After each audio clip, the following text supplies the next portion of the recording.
Today on Real People Talk blog, what do you do when paycheck to paycheck has overpowered you so much? To now you like, I'm looking at my options now. Also, in that, what do you do when you find out that the company you work for, you got to work there 3 months before you get a pay raise? 6 months, excuse me, and you only been there barely 2 out of the 6. And they just think you going to keep on coming to work and take this mediocre pay and do their little survey that they so desperately need done to improve the company, but in the company in which you work for, then you know there's no improvement. So ain't no need to talk. Really ain't no need to talk. We don't got nothing to talk about in this situation. So y'all excuse me, I didn't had a rough morning this morning.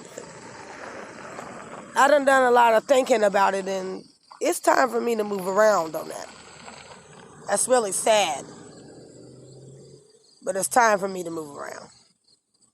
That's just sad to find out you're not getting a pay raise. You really don't want to go back to work tomorrow and Friday and Saturday, and you don't want to sit there and type up a 2-week notice and go through the hassle of working the next 2 weeks at this job before you tell them enough is enough. And yeah, too much. I know that they say my department is not a lot of movement. You can say what you want to say, but all the stuff you got to deal with in that department. There's different areas. Different areas have different needs. Certain areas like shoes you got to straighten up shoes. Straightening up shoes may not take long for some people, but when you got to do that all by yourself, you gonna take your time.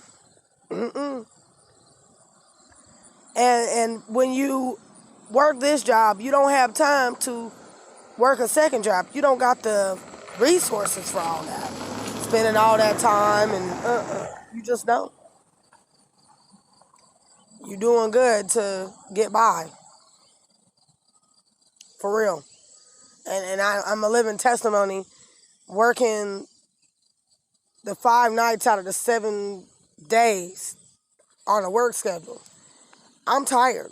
11 to 8 is some long hours. You going in, I'm leaving out of here like 9:15 to get to work before 11. So you got to think I've been up from 5:30, 6 o'clock some mornings until after 9 at night. So when I do get home, when I say the crash is real, the crash is real. And the colder it gets, the more you don't want to be out here. I'm for real. But you guys be blessed. You encourage somebody. Never doubt somebody if they make choices and say, hey, they want to be done with what they want to be done with, what they want to be done with. Don't disrespect them. Don't doubt them on that. For real, for real. Be open-minded, especially if you they friend. Don't just tell them, no, that's not a good option. Be there for them. For real.